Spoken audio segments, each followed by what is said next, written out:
Theology, and I'm very pleased to see everybody back here.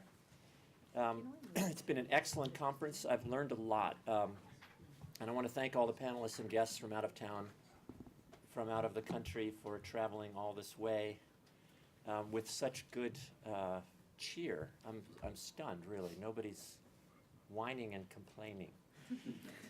Thank you. Big thanks to Leah Van Wy, Jim Green, Ramon Stern for leading the organization of the event. Thanks to Guy Edwards, who's in the front, who's a research fellow in the Institute at Brown for Environment and Society, and Camila Bustos, who's also in my lab group. They both work with my Climate and Development Lab, who helped organize this session. So thanks very much. They're going to be collecting tweets. We're going to be bringing in questions. We want to thank also the Botine Foundation, who has provided the support to bring our speakers in for this panel. And we want to extend a warm welcome to the Botine Alumni Network and those of us joining via live stream. The Botine Alumni Network is 120 young scholars from 15 different Latin American countries who have distinguished themselves as scholars and through their commitment to public service. They've been here at Brown, and we've had very exciting discussions about climate change policy across Latin America at several sessions that Guy has led the organization of with the Center for Latin American Studies, who we also want to thank. We have four really fascinating panelists here. You've heard one of them speak. You've heard all of them speak from the audience. Eduardo Viola, here at my left, is a full professor of international relations at the University of Brasilia, and he's coordinator of the Brazilian Research Network on the International System in the Anthropocene and Climate Change. He's been a visiting professor at Stanford, Colorado, Texas, Notre Dame, Amsterdam, and Buenos Aires. He's advised NGOs, governments, corporations, and presidential campaigns inside Brazil on issues of sustainability and climate change. Natalie Understel, is at the far end. She's an economist who works on climate change-related issues both in Brazil and internationally. She worked at the Federal Executive Service, that's the Office of the President, for the past 5 years, where she led Brazil 2040 on scenarios and alternatives for Brazil in adapting its infrastructure to climate change. She was director at the Secretariat of Strategic Affairs as well in the Brazilian presidency. She managed the process that led to the proposition of the National REDD+ strategy and related positions of Brazil on forests as a negotiator at the UNFCCC, and which will be a lot of our focus in this panel, is to understand Brazil's position in the UNFCCC negotiations on climate change. Before that, she was the head of the Amazonas State Center on Climate Change and also served as policy analyst at Instituto Socioambiental, ISA, for several years. She's soon joining the Harvard Kennedy School of Government as a Louis Bacon Environmental Leadership Fellow. So we want to congratulate her on that. Carlos Riddle, in the middle there, has served as executive secretary of the Climate Observatory, which is a Brazilian sort of umbrella coalition of NGOs and social movements since 2013 on climate change.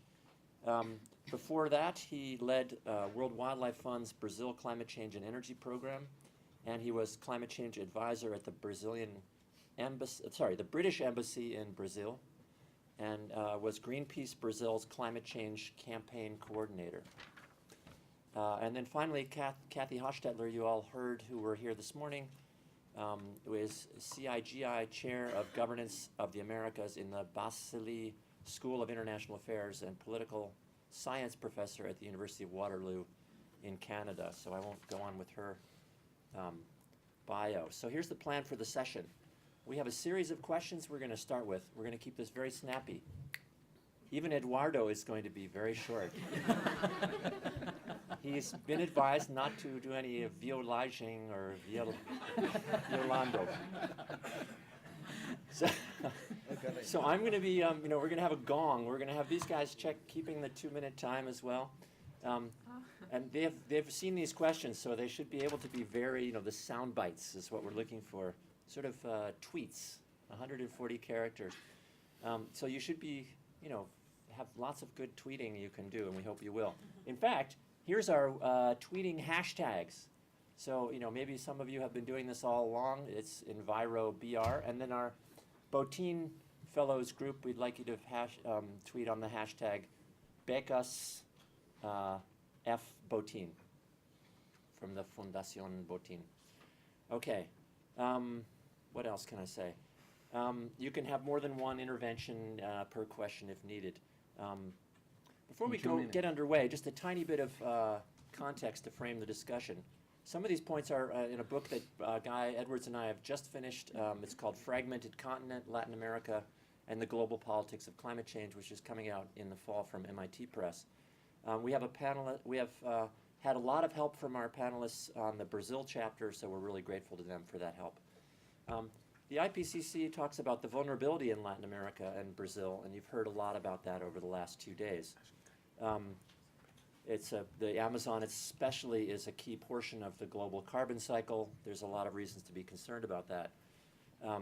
And I'm not going to repeat all those. The droughts that are happening in that region and in the southeast of Brazil are threatening that country's hydroelectric power, a huge part of its energy supply, electricity supply. So this year is pivotal in the negotiations for how the world deals with climate change. In December, 190 countries will travel to Paris to finalize a new global agreement, which will come into force from 2020. What that doesn't mean that it's just being kicked down the road for 5 years after that. That means that the promises are supposed to start taking effect then. So for countries to be at the place where they say they're going to be in 2020 or 25, they need to get going now. Each country is supposed to offer an INDC, that is, its intended nationally determined contributions. That's in the fraught language of the UN negotiations, intended nationally determined contributions. In other words, pledges. So we'll use maybe pledges for short, or INDCs, but what we're talking about is how much a country can do in terms of reducing its emissions, adapting to climate change, providing finance to other countries, and so on. The idea is that nations will bring these pledges and that together they'll add up to something approximating an adequate response to this global problem of climate change and keep us below 2 degrees of warming of Celsius, which is a great big question. Brazil has been, of course, an instrumental player in the UN Framework Convention from the beginnings at the Rio Earth Summit in 1992. It had an important historical responsibility proposal back in the Kyoto Protocol days in 1997, which then resurfaced again in 2013, which was sort of a surprise to many people that Brazil would bring back this earlier proposal, which did not get a lot of traction the first time. One of Brazil's core concepts is that the wealthy countries largely created the problem of climate change, and we, the wealthy countries, should be the first to act on that. And that was generally agreed. That's in the language of the Framework Convention, in the language of common but differentiated responsibilities. We're still, of course, all waiting for the wealthy countries to do something. But 23 years later, it's time to see if we can have everybody do something about this problem. We can't wait anymore.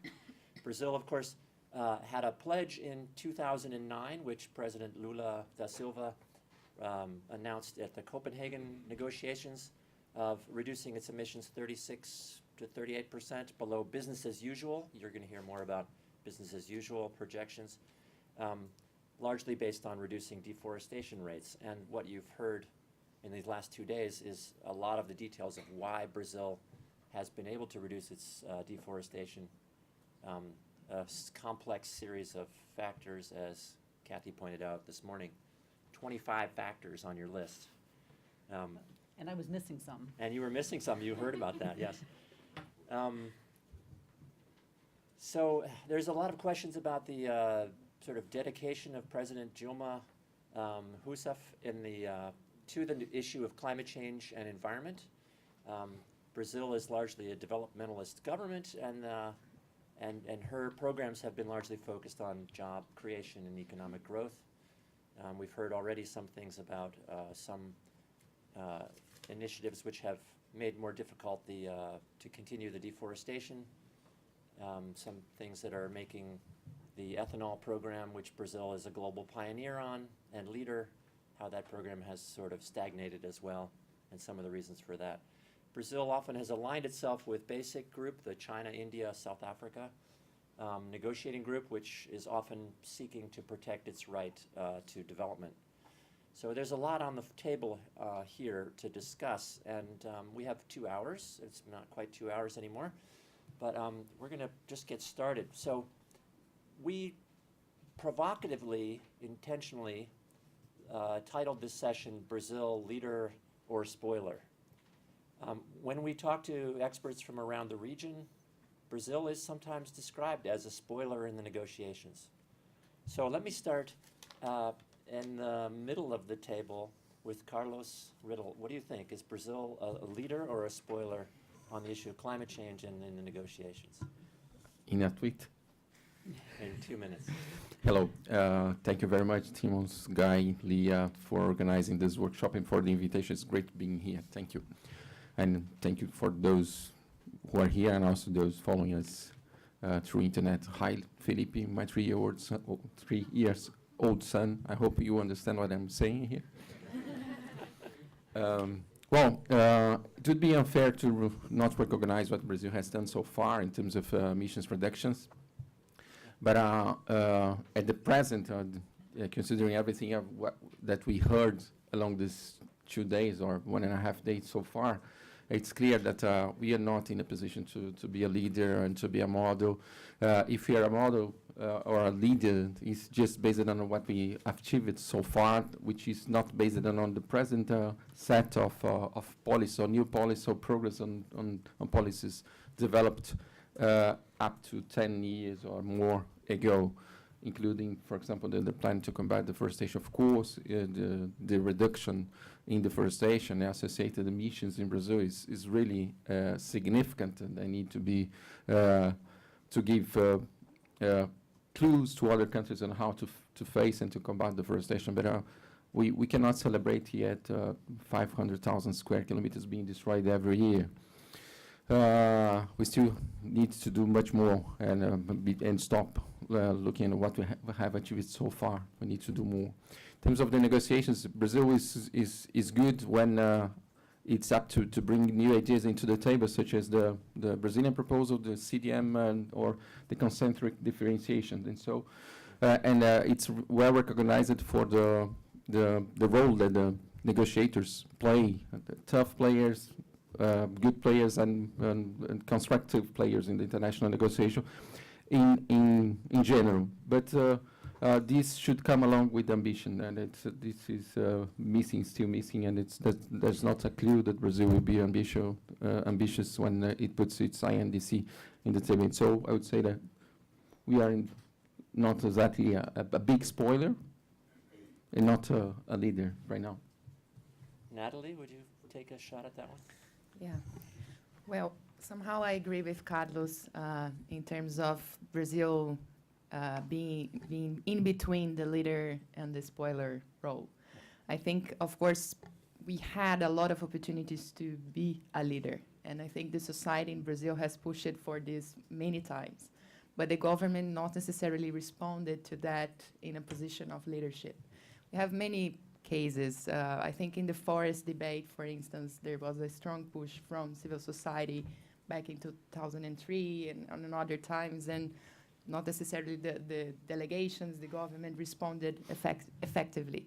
And then one very powerful speech by Lula in 2009 during the COP15, at that time he mentioned that he didn't even consulted his party, his delegation, but he would say as the president of the nation that we would not only be ambitious in terms of commitments, but Brazil would also be able or would try to help with finance. And this was very good. That was the sort of speech and the sort of signal that everyone was expecting, right? But then nothing followed his words. So I think we have to be careful here, but of course, I cannot I cannot say that Brazil has played the leadership role that the Brazilian society has been expecting so far. Thank you, Natalie. Kathy? When I talk to other people or the countries involved in the negotiations, one of the things I hear people say about Brazil is that they're never sure which Brazil is going to show up. That sometimes the Brazil that shows up is a really constructive, good partner with a lot of ideas.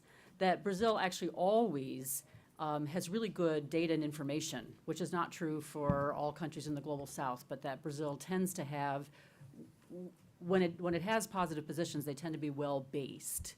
But then sometimes the Brazil that shows up is much less helpful. And so it's the inconsistency that I think makes it difficult many times for other countries to work with Brazil as a negotiating partner, that it's sometimes a country you can count on, but it is not consistently a country you can count on, which makes it not one that you can count on. And I think that has been, for people who really would like to see Brazil take a bigger role in the negotiations, that has been probably the thing that I've heard people mention most often. So Eduardo, maybe as you take on this question, you could also bring us into the second question, which is, if you could. No, but I want All to, right. to answer this All right, one you answer because this I have one. a different But- position. Okay, great. Okay, to me, Brazil has been mostly a spoiler. Most of the time was some kind of leader in '92, but particularly when we arrive at the moment of '96, '97, two things shows he is the leader of the spoilers. That is, the elaboration of the doctrine of historical responsibilities. I don't have time here to explain all the vulnerabilities and the flaws of this doctrine, but he's extremely destructive, not producing international cooperation, but producing international conflict. And the second one is extremely biased, distorted reading of the principle of common but differentiated responsibilities. Extremely unbalanced. It's the opposite of the American Republican Party. For the American Republican Party is 90% common responsibilities, 10% differentiated responsibilities. For Brazil is 90% differentiated responsibility, or 5% common responsibility. And this was, Brazil led this doctrine with India, China, and so on. So, and we had also a continuation of this was continued all over the first decade of the 21st century, and we have a dramatic rupture in international position in Brazil in the second semester of 2009, where Brazil became a leader, not the top leader because its position in the international system can't allow to be leader, but be co-leader. And this was last just one semester, and after that come back again to a kind of sharing the leader of spoilers with other countries, with an extreme in 2013, the renaissance of the doctrine of historical responsibility. This is in the international negotiation of Brazil. I will take another 2 minutes afterwards for responding from the point of view of the domestic climate policy, because the periodization and the dynamic is different.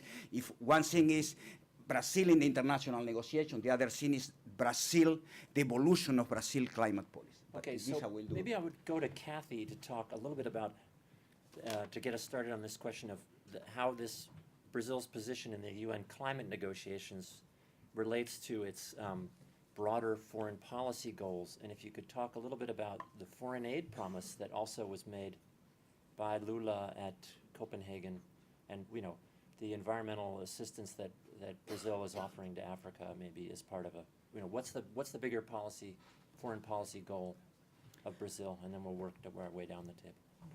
I think it's not an accident that the countries with which Brazil coordinates, it's not a negotiating group, but it's a coordination group, that the group with which Brazil coordinates its policies at the climate negotiations are India, China, and South Africa, because this is very much a part of Brazil's positioning on climate issues and part of its current positioning on international relations, especially during the Lula government, less during Dilma's governments. But I do see this as being something that's a recent trend in Brazilian international representation, that Brazil is interested in using its position in the climate negotiations as with its position in trade negotiations, to be part of projecting a vision of Brazil as emerging powers. And that a lot of the rhetoric, so if you go back to Lula's discussion back in Copenhagen in 2009 that you mentioned, it really is striking rhetoric, because Lula says things like, we have actually become developed enough to now help other countries. We don't need other people's money to do this. We can do it, and we can help others. And that's something that there's been much less follow through. I mean, Dilma did at the Rio Plus 20 conference pledge that Brazil would give $10 million in climate finance for other developing countries. But I think that's a fairly small pool of money. It's a very small pool of money for the kinds of needs that countries have for doing climate adaptation and mitigation activities. But I think it was interesting how she phrased it there too, which is a common phrasing that Brazilian governments have used. She basically phrased it in terms of the developed countries are not doing their part. They haven't picked up this ball, and so Brazil is now stepping in with a commitment where others are failing to act. But I do see it as part of this larger foreign policy ambition to position Brazil as an emerging power in global negotiations of all kinds, including climate. And I think you've written that some of Brazil's assistance is for ethanol production in Africa, right? In Mozambique especially. Yeah, Right. Brazil has a program, and again, this was more active under Lula, but continues to be active under Dilma through the Brazilian Cooperation Agency, which is part of Itamaraty. And this is part of this same sense of Brazil as an emerging power. It's an agency that is set up to help Brazil share technical expertise that it has on issues that might be of interest to other countries in the developing world. And its framing is very much, we've figured out how to solve certain development problems. We can help others figure out similar development problems. Many of these projects, especially in Africa, have been about showing African countries how to do biofuels the Brazilian way. And they have, of course, become controversial in those grounds because of the way that biofuels can conflict with other kinds of uses of land. But that has been a major part of Brazil's development assistance, is really in this way of thinking about technical cooperation to solve particular kinds of development problems. Thanks. Natalie, can you talk a little bit more about what Itamaraty, that is Brazil's Foreign Affairs Ministry, for those who don't know, Itamaraty, what is Itamaraty trying to achieve at the negotiations? What's the foreign policy goals? It's a very difficult question. And are they successful in it? Do you want to help me? No. I think the basis of the negotiation positions of Brazil is the CBVR, as Viola mentioned. I think this has never been abandoned. Common Actually, but differentiated responsibilities. sorry. CBDR, yeah. Sorry. And respective capabilities. Yes, and RC. Anyway, so the idea that we would have differentiation in terms of responsibilities and capabilities to mitigate, to adopt, to contribute with finance. And actually, from my experience, what I remember was that by around 2013, the African group, in the context of designing the Durban platform, they revived the CBVR thing.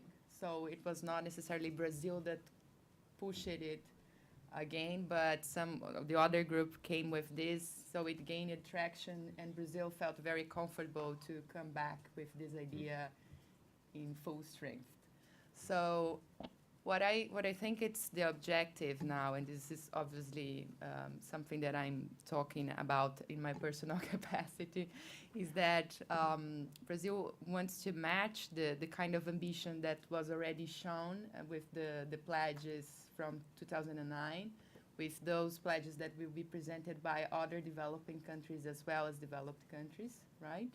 And in terms of adaptation also, something that is more recent, it was included within the package of positions that Brazil has been showing to also have some guarantees that finance will be available for all countries for adaptation, right?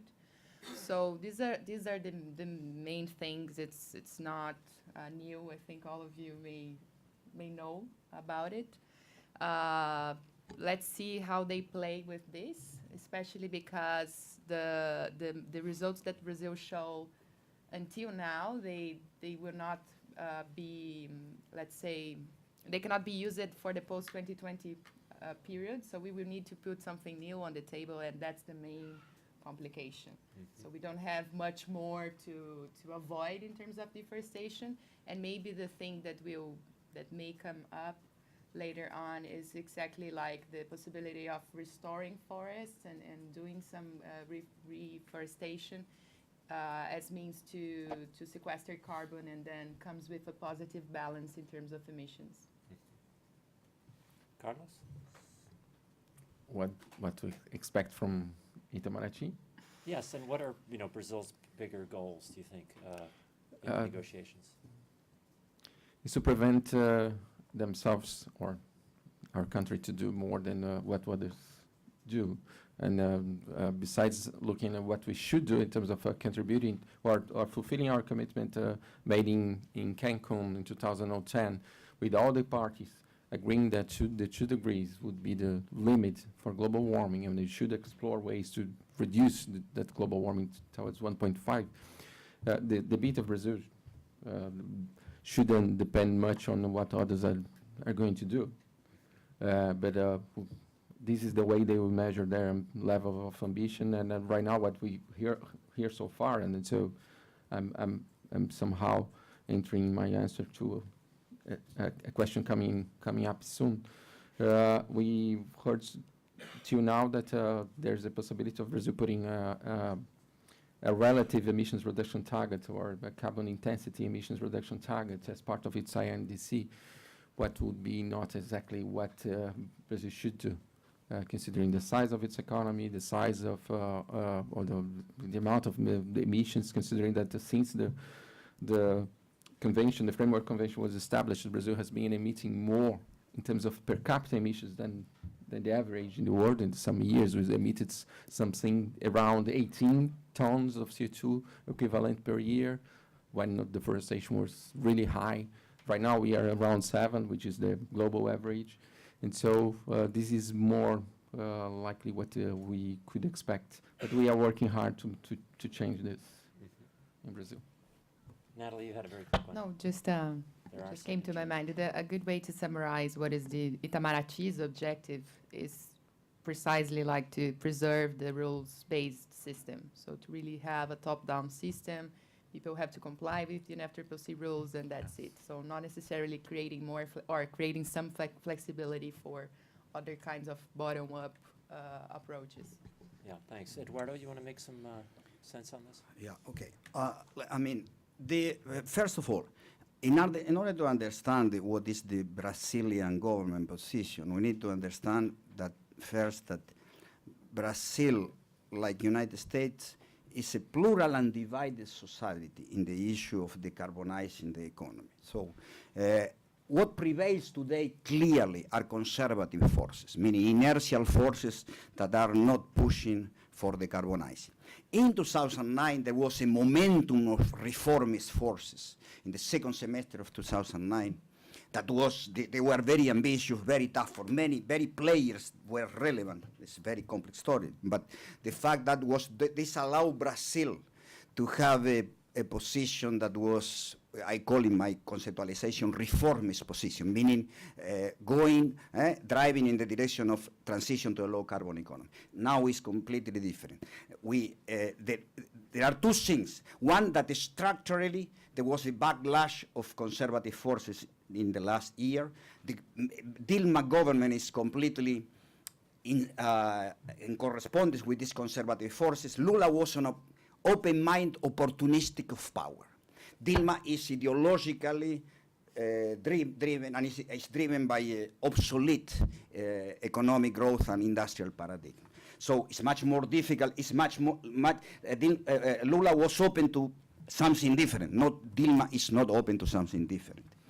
And the other thing that is key is that we are now living in a dramatic economic, political, and moral crisis in Brazil. That this is, it would be very long to explain here, but it's key for understanding that the Brazilian society is taking for the short term. survival, how to overcome, how to avoid that the recession is very deep and very long, how to avoid keep the institution working in a way that a potential impeachment doesn't undermine the institutions, how to recreate some minimum trust in a society that is very pervasive, taken by corruption and in a dramatic scale. So all those things go against Brazil having climate is long term. So this is something that the Brazil is right now living in a very, very short term. So you've just anticipated the third question, which was precisely what can we expect from Brazil's delegation given the inward focus and the domestic crisis. Would anybody else like to? Carlos, you look like you want to say something about that. How does that play out, really, in No, in to Brazil's- play a really important role, but at the same time, and so if based on what Eduardo just said, and based on what is the present situation, economic crisis, institutional crisis, moral crisis, and a recession coming along this year and probably next year, we couldn't expect much. But at the same time, Brazil needs good news. And so there's a positive agenda there. And if we play well, we understand that putting, let's say, ambition at the table in terms of mitigation, we are not speaking about a further burden of our economy that will prevent us to grow or to prevent us to be competitive.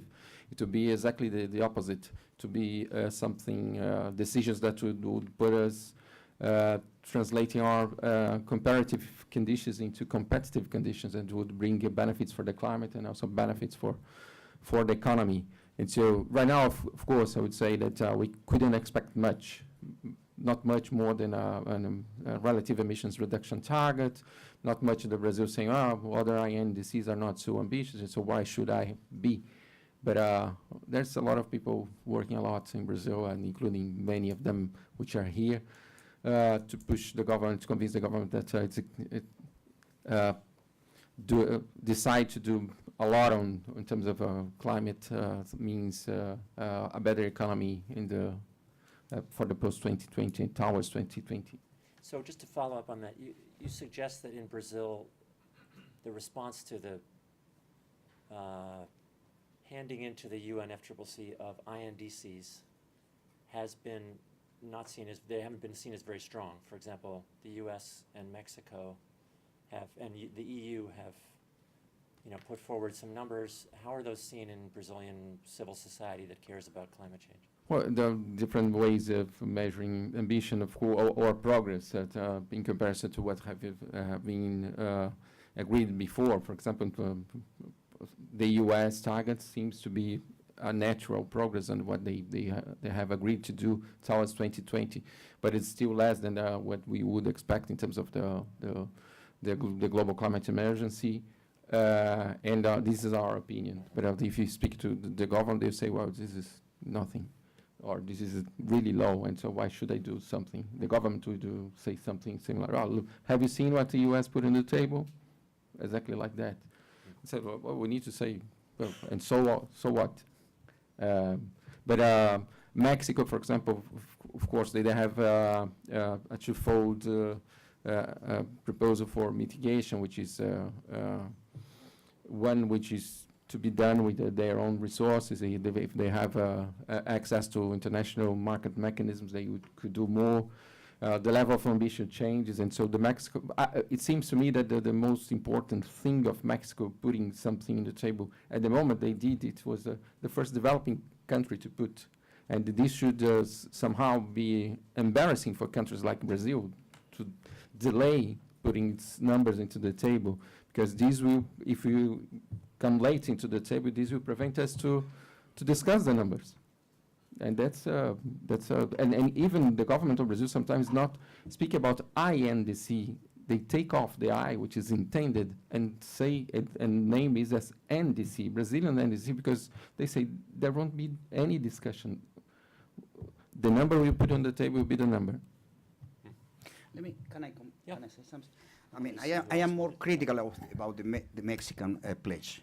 Because why? Because one thing was to have business as usual parameters in 2009 for countries non-Annex 1. This was an advance in relation to the past. But we know that there is a lot of fraud in business as usual. For example, the Brazilian business as usual parameter was calculated in economic growth of 5% a year between 2005 and 2020. What has happened already, plus the estimations for the next 5 years, the economic growth rate will be 2.2, 2.3. So you have a business as usual parameter very inflated. And Dilma wanted 6% a year, so more inflated, yes. So it's the reality that it looks like you are doing a lot of effort, but you are not really doing. And Mexico is doing, again, business as usual and recalculated according to the conjunct. So this is not serious, in my view. But if you estimate... Mexico has a peak year of 2026 is specified. And that's, That's 4 relevant. years earlier than China's, which Yeah, was yeah, but 2030. big year, but without... Doesn't say what level it's going to peak at. Exactly. And the same problem than China. Yeah. I am also critical of China. No. It's Okay. not the question. But I am saying that it's not. I agree that it's better to say earlier, but take care with saying that it's serious, the Mexican pledge. I don't think so. Natalie, want to take a swing on this one? Yeah, now, something that might be interesting to say is that last year the Ministry of External Relations, the Itamaraty, launched a consultation and dialogue process focusing on these positions for Paris and the INDCs, okay? So there were 2 periods of online consultation and several rounds of dialogue in Brasilia with different segments, etc. And yesterday, they released a report which is available online with some of the major recommendations that were presented by civil society, private sector, and governments.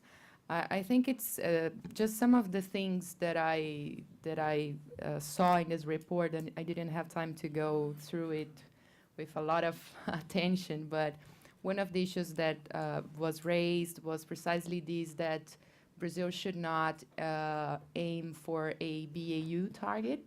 I think this was a clear message recognized in this report. So this may guide the design of the Brazilian INDCs. Something else is that Brazil could present one INDC related to adaptation. So this is another thing.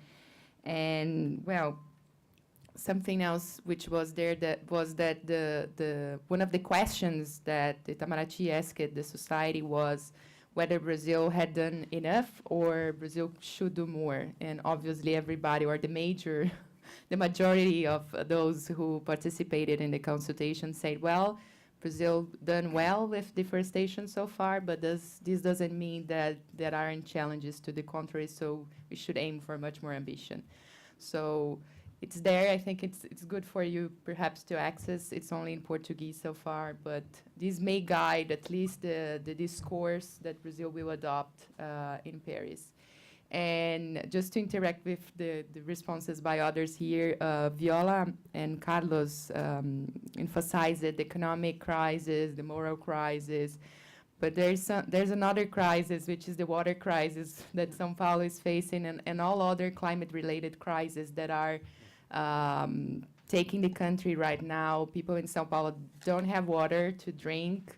You cannot transport goods in São Paulo as well, and well, agriculture may suffer other problems related to this. So this is a major opportunity. I think we can discuss more of it today. But this is one opportunity because then it's not about demanding the government to perform like this or that, but necessarily like to have a clear position on what does it mean to Paris? How can we connect the reality in Brazil with the positions that the country will present there in terms of protecting citizens of the climate change impacts that are projected? But I mean, just an evidence. Yeah. There is no, all the surveys clearly don't, in the population, there is no connection between the water scarcity and energy scarcity and climate change in Paris. Unfortunately, this is the evidence of the small data of survey we have. So this is your wishful, but it's not the reality. No, There may be what an I'm saying, opportunity for, what I'm Yeah, saying, but there Viola, could is be an that opportunity you need to have a constituency. for NGOs and for, yeah. Natalie, you want to finish? No, what I was saying, Viola, is precisely that this is a clear crisis and this is climate related. So first thing first, like the president has not come to the television to say, hello people, this is related to climate. You see, so I see that as an opportunity because this could open the conversation. So far, we have not discussed this quite seriously as it should, so. And of It's course, my always wish. acknowledging that individual weather events cannot be definitively said to be caused by climate change, but Sure, the likelihood of them is much greater. Yeah. Carlos? Yeah, even though President Zuma hasn't connected the drought or the water crisis with the climate change, at least last week, for the first time, I've heard her speaking about that as a signal that Brazil is vulnerable to climate change. And she was speaking that exactly when questioned what would be the agenda of her visit to U.S. to speak with Obama, and she was saying that, well, Brazil needs to be a leader together with the U.S., EU, and other big countries. We need to lead this country. And Brazil is highly vulnerable. We are now seeing this crisis in the southeast region, and this shows how vulnerable we are, and so we need to do something about it. Of course, to translate that into the real political will to come with ambition to the table, but also to change whether we need to have at the domestic level in terms of policies and how to move our economy towards a really low carbon, the long-term low carbon pathway. There's a huge distance, but at least for the first time I've heard her saying something which is, from my point of view, interesting about climate change. Rather than saying, well, we have done a lot, we have done more than you, we have done more than anyone else in the world, blah, blah. That's different. Kathy, do you want to weigh in on the sort of the domestic crisis and Dilma's administration's position in the negotiations? Sure. Well, we all sat together at dinner last night, and I knew that my colleagues were going to be very pessimistic today. So I said to myself, well, I'm going to be optimistic. But in fact, I'm not really optimistic. I really think that with the current situation, I'm sorry, you know, I tried my best to come up with a good reason. But I think by and large, just with the circumstances right now in Brazil, I don't have very high expectations.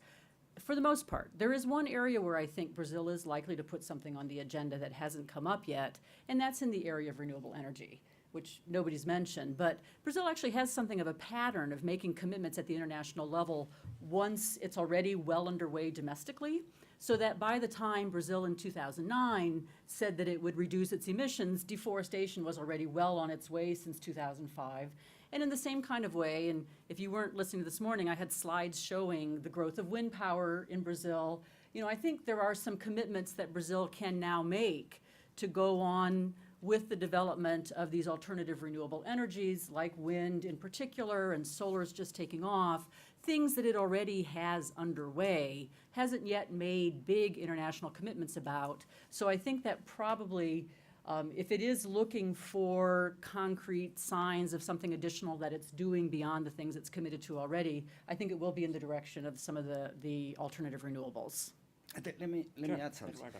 I mean, let me disagree with you with the following. They can for sure they can use the wind, but if we look at the dynamic of Brazilian energy development, it's not low carbon. I have an article that is being published in next month in Global Society. That is why Brazil is not developing in low carbon energy. Okay, so and it's a whole. It's not just wind or picking the good picture, but picking the whole dynamic, and it's clear that it's no low carbon energy development in Brazil. Okay, so for sure you can pick one that is going okay and expected going well and say something about this, but this in the participation of Brazil in the global carbon cycle is going to be irrelevant. Eduardo and I write articles together. You may be surprised to hear that, but we actually do. Yeah, for sure. And it goes quite well. We've written articles together about Brazilian climate politics, even. And I would amend what I said to say one thing, because I think that that if you look at the broader energy picture, I actually do agree with Eduardo. I should have said electricity, because I think that there's more developments being done in the electricity sector per se than there is in the energy sector writ large, because once you say energy sector, then you also have to talk about the pre-salt, oil finds, and all of the things going on with that. Whereas if you say electricity, and I should have been more precise, there are more positive things going on, even though there is greater use of the fossil fuel plants with the hydraulic system in crisis. That certainly is going on. The turning on of Yeah, fossil Brazil fuel basically runs its electricity large plants. hydropower dams as much as it can. So in wet years like 2009, hydropower was 93% of Brazil's electricity use that year. In dry years like this year, I don't know what the numbers are going to be. 67%, around 67. 67%. But to me, those annual differences in usage that have to do with how much water is actually available to flow over the dams is only one data point. And I actually think the more critical data point is about installed capacity. And so that's why I see the fact that wind is being installed as something that is more positive, even though in these years of drought, there is more use of fossil fuel plants. Just to provide a figure on what you're saying and what Eduardo is saying, we are investing about 70% of all of the funds for energy sector on fossils. And I'm speaking about in 10 years' time, something around 240 billion US dollars, with for a total amount of only 30% will be invested, is being invested in energy. I'm not speaking about electricity, I'm speaking about energy as a whole. So Wait, 30% is being spent on renewables. on renewables, other 70%. sources, but also on transmission, and so it's not infrastructure to access and for the access of energy. And 70, what's the other 70% is fossil fuel? Fossil fuels. Fossil fuels. 30 include hydropower. Hydro is 30% falling in which, 30 include hydropower. Huge. Yes, 70 include is all hydropower, fossil wind fuel. and others, yeah, and so that's- ethanol that and eats all the money. others. Interesting. Okay, so I want to go back, Carlos. We didn't get to hear, and we heard a little bit from Natalie about the process by which civil society was consulted this past year, right? There was 1 month of open input in the summer, and then there was 3 months in the fall. How did that work, and into the Brazil's position for the UN negotiations for the INDC? Well, in terms of being open for a consultation, it was very important to have foreign affairs put in this process. It was limited. It was online, and they have a questionnaire. They should just answer questions, say, has Brazil done a lot, or should Brazil do more? What's the nature of the you would expect for a Brazil mitigation targets within as part of its INDC? What should be the timeline for the Brazilian mitigation targets? And also additional information what we would expect in terms of information on adaptation and means of implementation, finance capacity, and technology transfer. It was interesting because it was participatory, and there was significant engagement from different sectors, civil society, NGOs, but also governments, representative from universities, institutions, state-level governments. And so it was participatory in terms of the process. But as in terms of how this will really influence the final decision of Brazil to define its INDC, it's not clear what is going to happen. In spite of some messages, such as those that Natalie referred to, it's not really clear what's to be the final decision, and I'm afraid that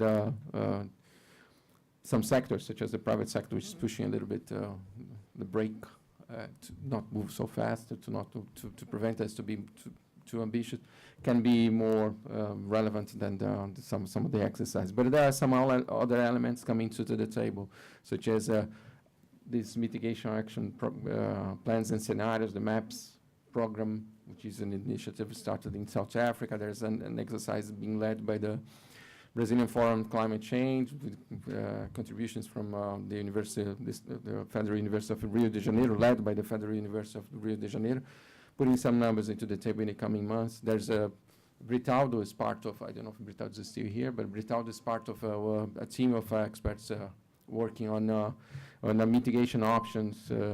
It's a study led by Roberto Scheffer, which is a professor from Federal University of Rio de Janeiro as well, assessing what are the technology options that we have on different areas, how much, if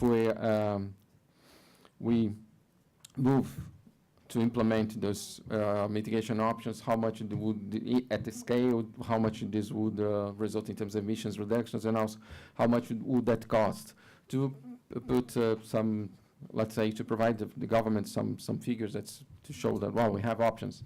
But at the end of the day, we don't know how decisions will be made by the central government, since in spite of what the President Dilma has said last week when referring to the visit to the US, climate change is absolutely not a top priority for her. Natalie, can you talk a little bit more about the private sector and how it, how does it, I mean, in the United States, we sort of understand there's, direct lobbying in Washington, and there's, approaches to administrations, to politicians, there's, all kinds of interactions, but how does that influence, how does the private sector influence climate policy at the federal level? If you allow me, let me just say something before, which is, although Brazil has a climate policy in place, we not necessarily have climate in policies in our country.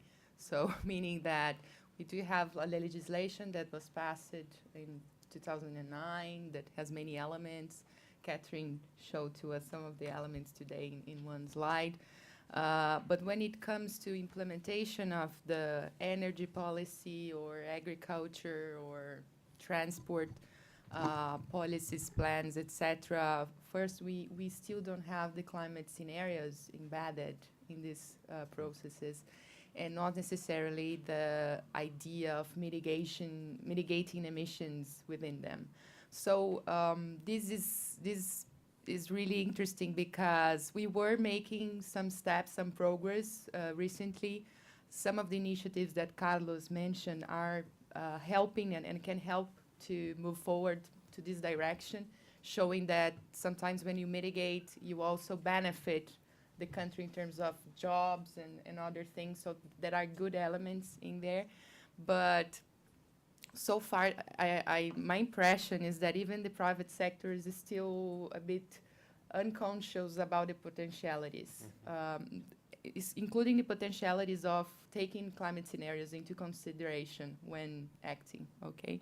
So the kind of strategies that are visible in terms of the private sector trying to influence the government are more like, are less normative and more related to soft goals, like not adopting a very ambitious target in the industry, or not necessarily having very strong economic restrictions. So this kind of fluffy things that not necessarily can be translated later on in more sophisticated policies.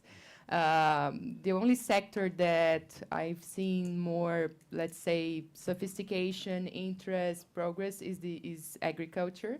The ABC program, when it was created, Low Emissions Agriculture Program, which we call ABC in Brazil, is one that was a little bit different, the way that it was designed, and we see that the private sector has been engaged. But one thing that we never get rid of is that also the ABC program was based on subsidies. So we're still working policies, or the climate policies, only with subsidies, not moving to economic instruments, to fiscal transfers, to things like that. So somehow it's still to high-level policy with not necessarily very concrete instruments for the private sector to operate as well.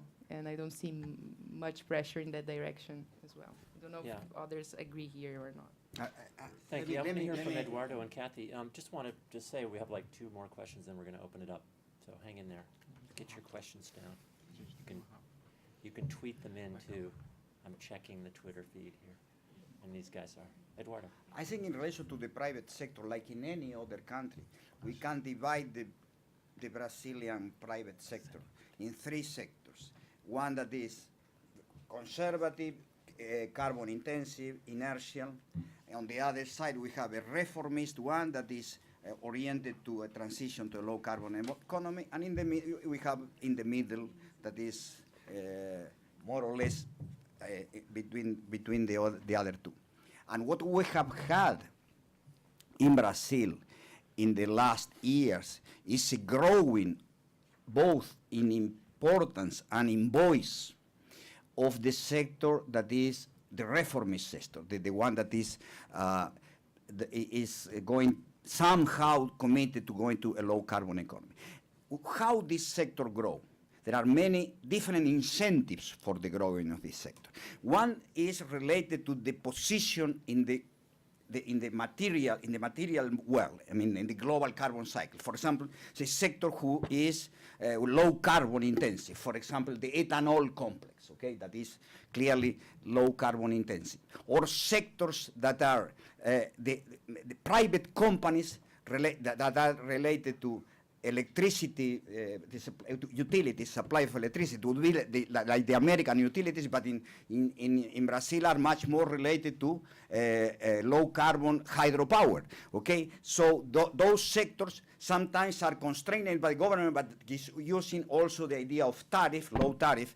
But those sectors are more promoting smart grid, are promoting process of developing the electrical sector that is oriented also to a low carbon economy. And even you have sectors that are hard materially in the carbon cycle, like Vale, for example, that is anyway mining iron ore, okay? But that is trying to do, even in it being, if you think linear or very simplistic, you say, no, Vale is going to be the worst, I mean, the most conservative corporation. But it's not. It's less conservative than you can imagine, because you have a mindset in the leadership that is much more, well, the world is constraining carbon. We are in a business that is strongly intensive in carbon. We need to take advantages in mitigating in as much as possible, taking advantage in dynamic of logistics, for example, okay,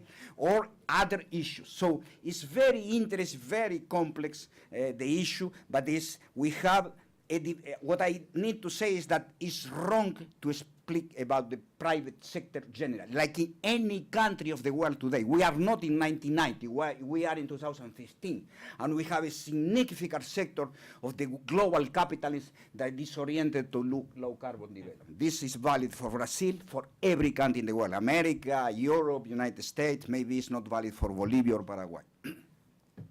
Kathy, I bet you have something to say. I about would, this. I would just add that another piece of that is that back in 2009, there was a specific moment when Brazilian firms were very interested in actually having Brazil take a larger position in favor of action at the international climate conventions. And this particular moment had a lot to do actually with things going on in US politics, because in the summer of 2009, a climate law passed the U.S. House of, the lower house of the U.S. Congress that contained within it border carbon taxes. And border carbon taxes are basically taxes that you get charged if you're a country that doesn't control your carbon and you're exporting to a country that does. The country that would be importing at the border puts on a tax reflecting the fact that you haven't controlled your carbon. Well, the bill that passed the U.S. House of Representatives had a border carbon tax in it.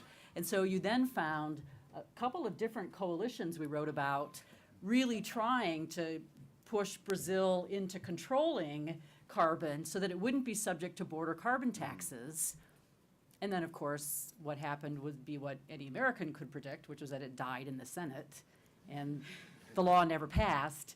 And somehow that enthusiasm went away. But I do think it's important to note that there's a lot of self-interested reasons for business to be getting interested in climate. I mean, obviously, if you're in the insurance industry, absolutely, this is killing your bottom line to not to have climate be so unpredictable. But I think with border carbon taxes, the Europeans are talking about those too. They have for years. And that certainly is a possibility for countries down the road if there aren't international agreements. And those coalitions that you are mentioning were key drivers in changing Brazilian position in 2009. Yeah. They were key drivers. So that's one yeah, of the reasons could we why see them Brazil again? can look so different at one conference than it does at another conference. Because in 2009, a number of these actors came together in ways that they didn't before or after. So could that happen again, Carlos? Yeah, Not this not maybe. Well, Who knows, right? Who knows?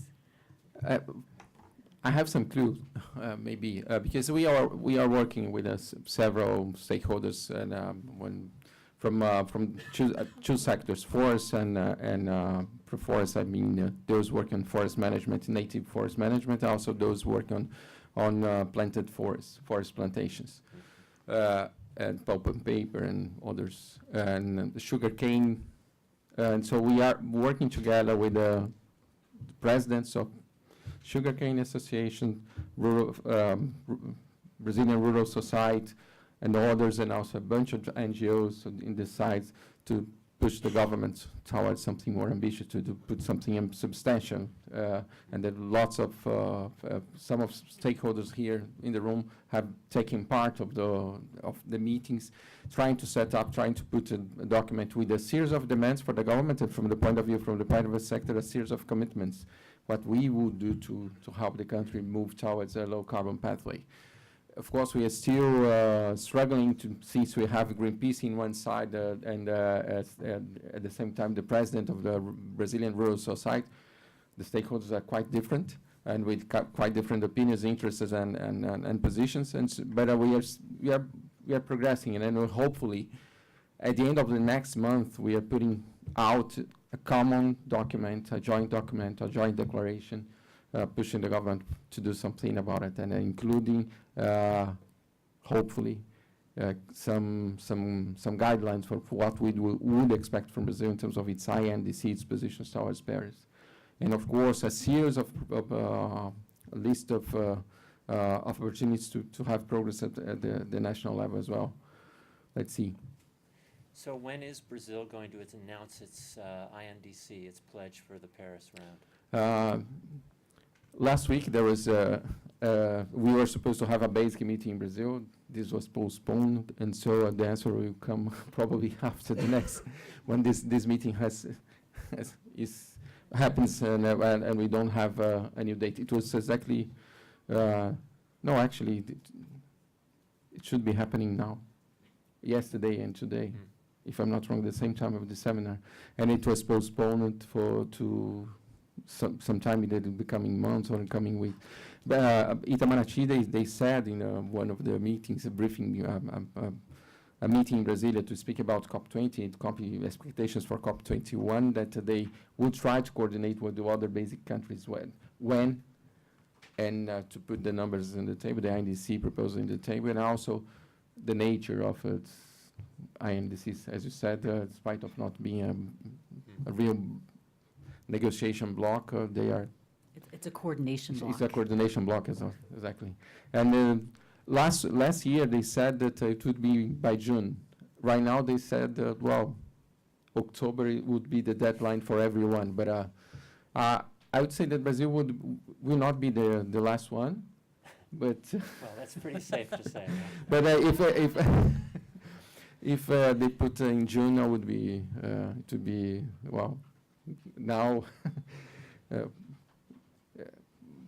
better than what I would expect now. Yeah, October is too late for really for Yeah, countries for to any understand assessment, what we have exactly. and to have any adjustments before. Yes. Paris. Well, Natalie, any more insights on how this process is going to work? And while you're at it, can you tell us? This is the last question I'm going to ask, and then we're going to open it up. Can you tell us about the cabinet changes in the Gilma administration and including the delegation to the UNFCCC negotiations? What does it mean for the climate policies going forward? Just to, Regarding the first and the last question, the first, Carlos is right. The expectation, at least, is for October.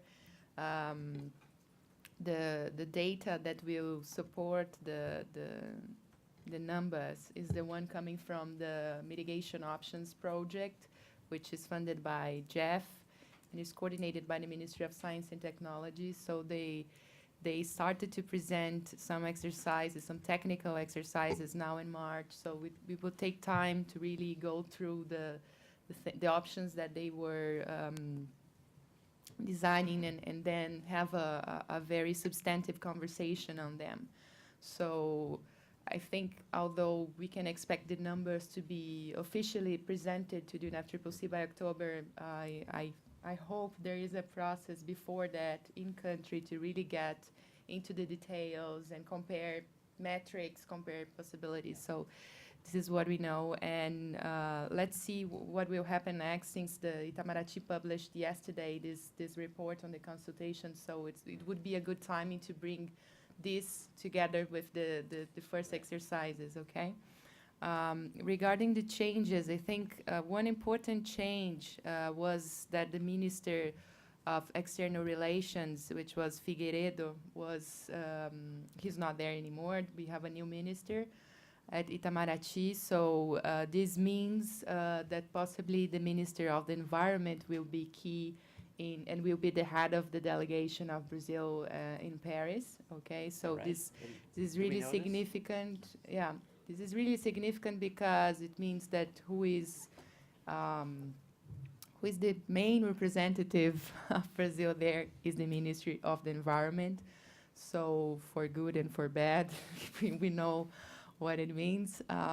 So this is one significant change in terms of delegation. We had other changes, especially then not related more specifically to the COP or to the delegation, but then in the dynamics of climate change policy making, which was just recently the discontinuation of one initiative in the presidency, which was the initiative I was part of, the scenarios and alternatives for adaptation to climate change.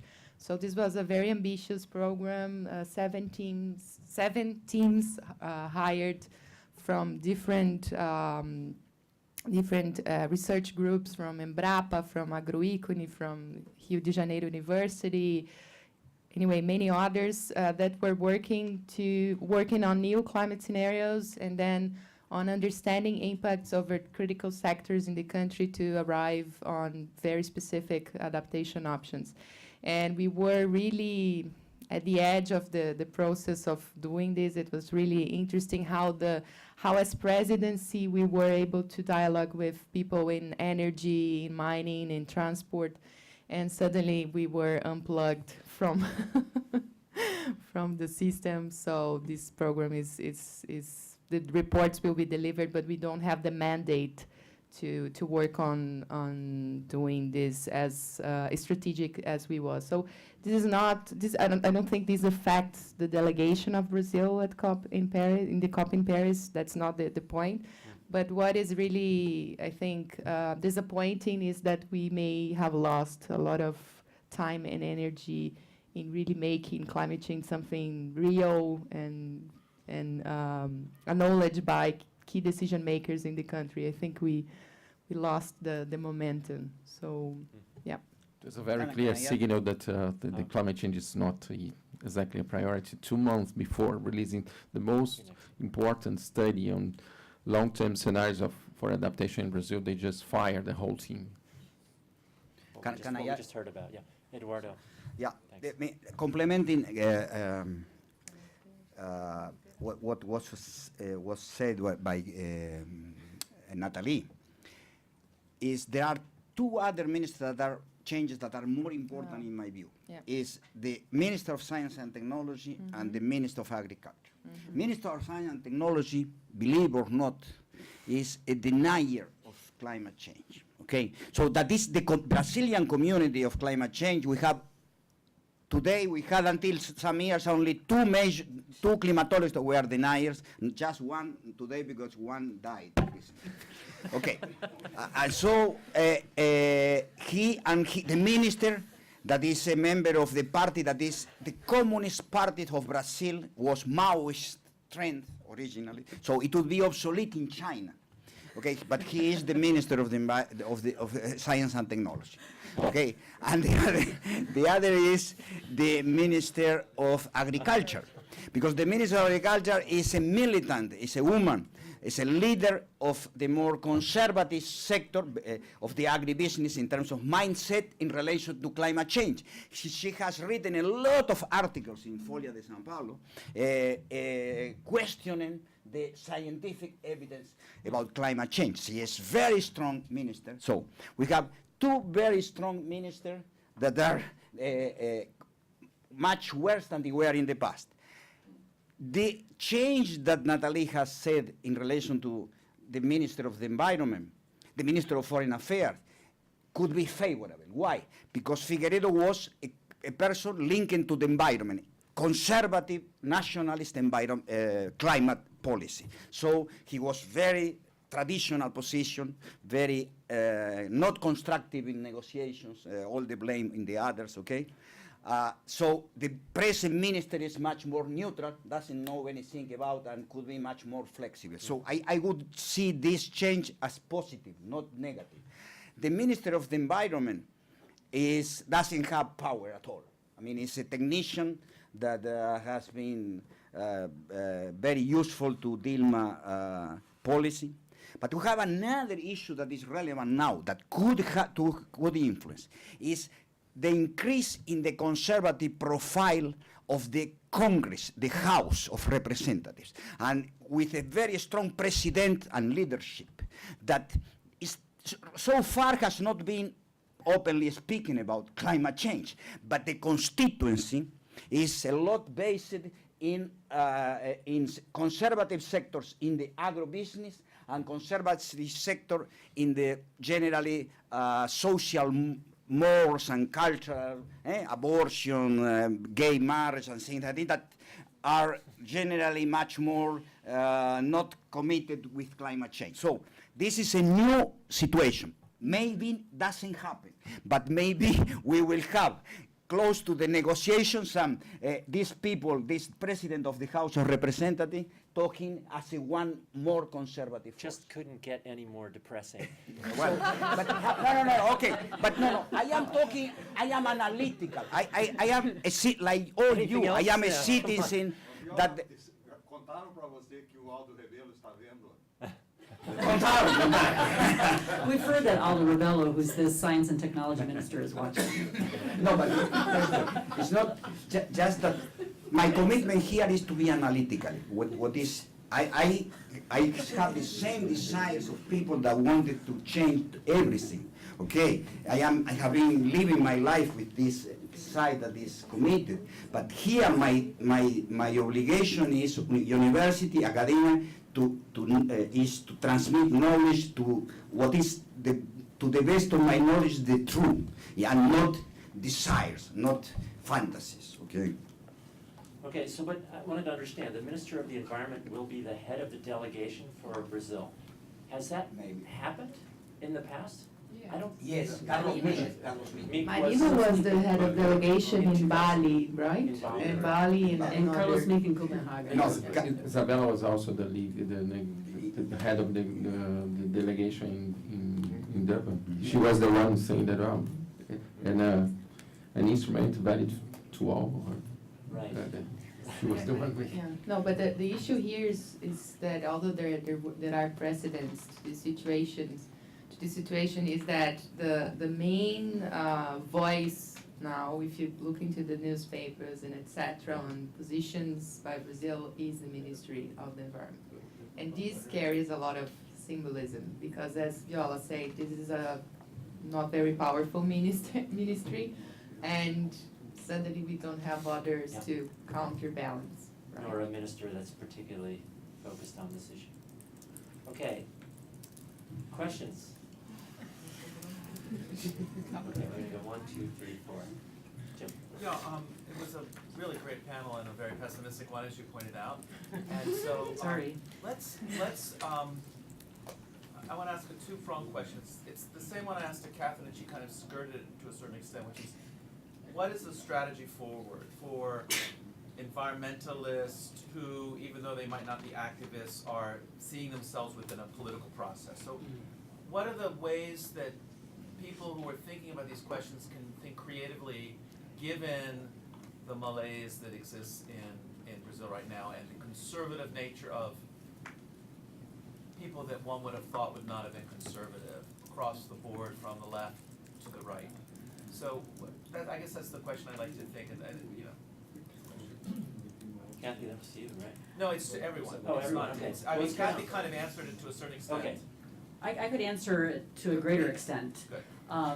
I think that before this last presidential election, the route that most people in that kind of circumstance, or many people in that kind of circumstance, would have taken would have been to be supporters of Marina Silva and the Rede Sustentabilidade, which is a new party that's oriented around sustainability issues. Well, it's not registered, but didn't manage to get officially registered, but Marina Silva ended up as presidential candidates, and you can look it up on, on Google if you want to know all the story there. And But she's anyway. coming to speak at Brown in about 2 weeks, Yeah, right? that's May correct. 7th. Yep, so, sorry. Yeah, and I should say, I'm gonna answer this question sort of as myself as an outsider, because I know other people at this table and in this room, I'm sure, have opinions about it, so I'm gonna answer it the way I see it.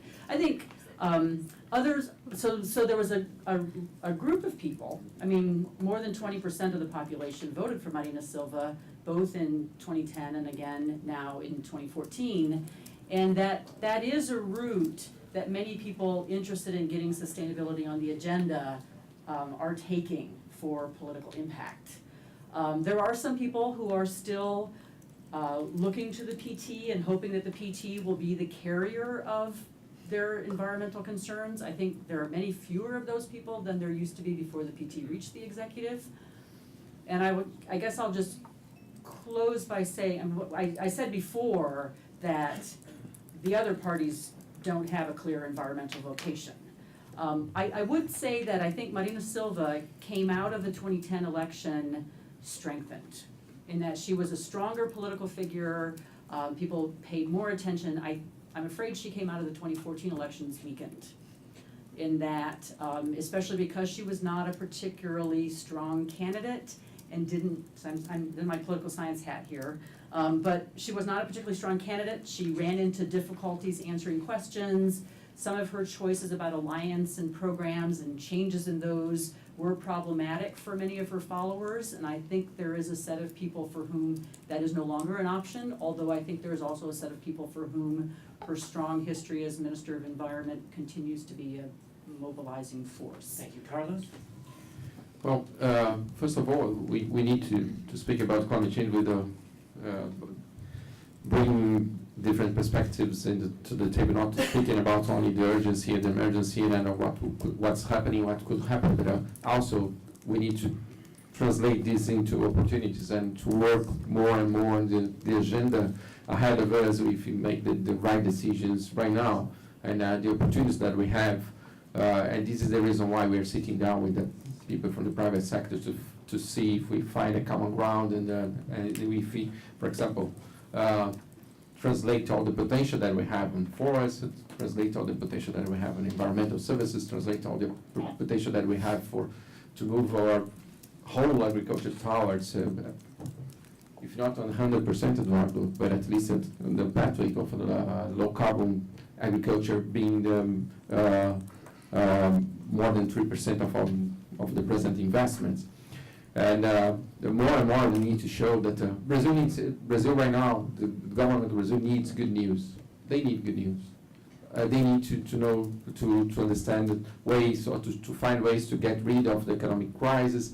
And of course, some of the choice that could be made right now would help us to move along and to benefit and to bring benefits to our economy, to bring benefits in terms of generating new jobs, such as in solar industry. We are investing in solar. We reach 2030, with the share of solar in our energy matrix is 1/10 of United Arab Emirates will have by then. This, I don't know, it's just, I would say at least embarrassing for us. And so more and more we work and prove that mitigation is good. It's good for the climate, but also good for the economy, good for business, good for jobs. In 140 characters, I think the one possible way forward is to frame climate change as a matter of risk. I think it's not necessarily that people are vulnerable to climate change, but they are taking risks, and this is much easier to translate to the private sector, even to governments. What is the risk are you going to take? At what level are you going to bear climate impacts and so on? So work in this direction. Eduardo, sure. I mean, there is some, the way I would answer your question is the following. In terms of, we are living a process of collapse of the party system of Brazil. We have 28 parties represented in the House of Representatives, the more extreme fragmented party system in the world, much more than Israel that is more visible. We have the party that is the larger one in the House is 13% of the representatives, okay? So the coalition in government is 12 parties, but it's completely chaotic. I mean, it doesn't have any capacity of, each measure you are going to pass, you need to have a whole question of promising here, there, changing that, and you don't know what is going to happen. So we have the president with 12% of approval rate, the Congress with 9% of approval rate, okay?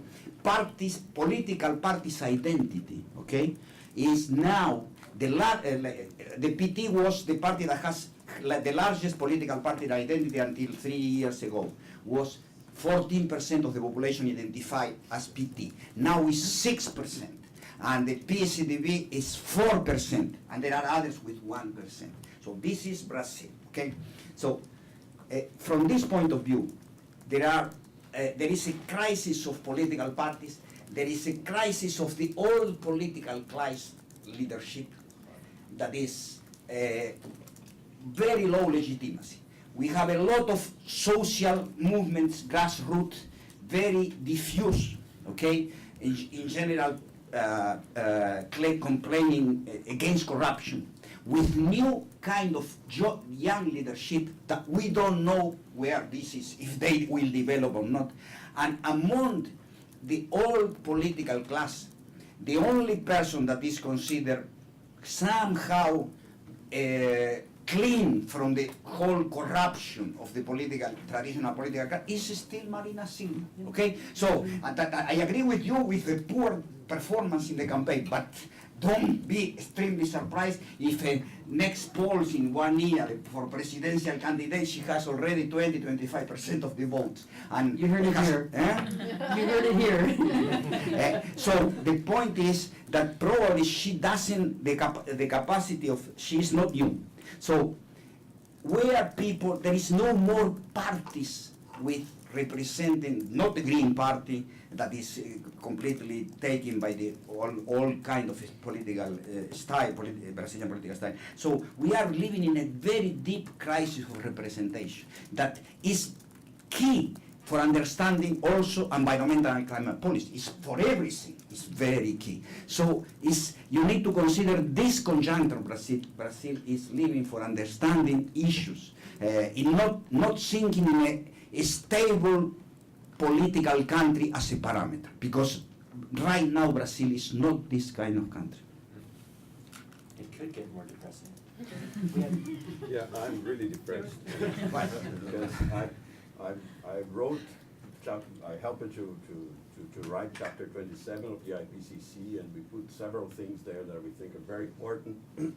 We draw a table there with four main things that we think should be targeted for South and This is the mitigation Central volume, America. working group 3. Mitigation is important. And I heard a lot. My question is about. I heard a lot about mitigation in the politics, but there are things that are really pressing. Like, for example, agriculture. we need to produce in the planet, we need to double the production of food until 2040. Right? And the only place that has enough arable land and political stability, maybe, right, is Brazil. So this is a great opportunity, but at the same time, we need policy. We need policies for that. This is an opportunity, and it's very urgent. The water crisis may be, well, the climatologists are not saying that this is related to climate change, but this is a very, very nice sample of what can happen. Like the dengue fever in São Paulo, it's appalling, it's terrible. So if we have that in the future, this would be really bad for everybody, not only in São Paulo, but in other places as well. So I would like to hear what we can do with this more specifics. How is this discussed in these meetings? I've never been to a meeting like this, but it seems that the politics is discussed in a very high level, but people are not really seeing the danger and the risks, as you mentioned. And what can we do politically to change that? Because if we don't do that, we are really having to have a crisis that has no precedent. Is that a two fingers, like, connected to this? Does it follow? It's connected to the previous question, this one. Okay. You want to bring them, so we try to address. Yeah, I think all these crises, both. they bring opportunities that we haven't been paying attention in the past.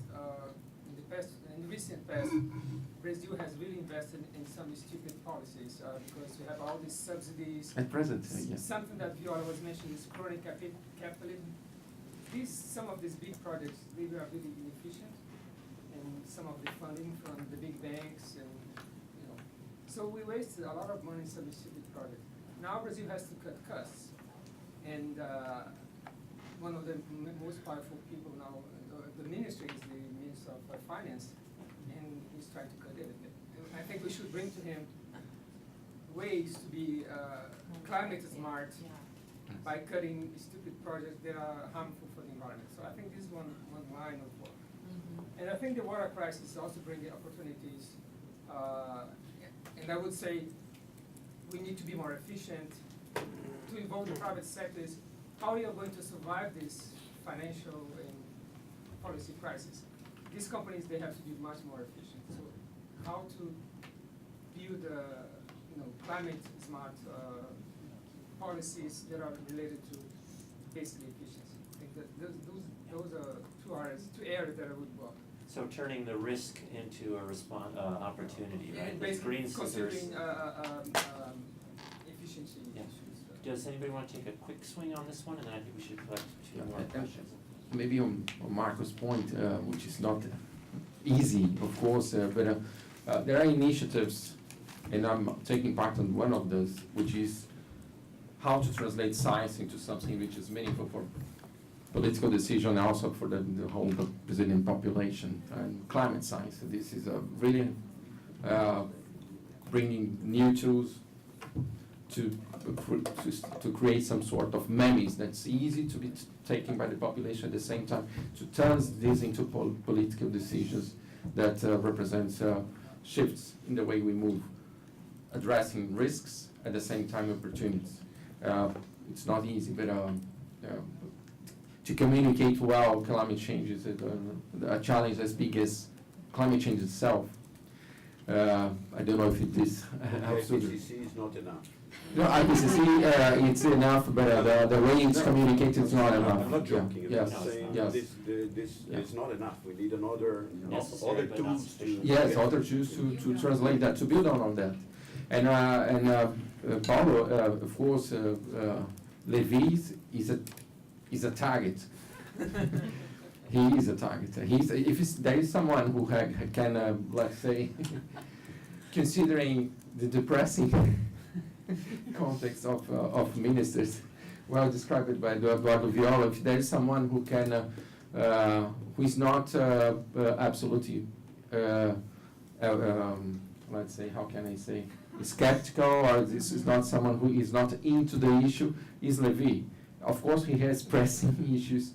He needs to deal with the economic crisis. He needs to cut a lot of it. But for example, as you said, we could work together and you are members of a climate observatory, and we could work together to address exactly these stupid subsidies for all sectors, including energy. We brought back coal to the auctioning in Brazil 2 or 3 years after the president of EPE, Mauricio Tomaskin, said this was in the past.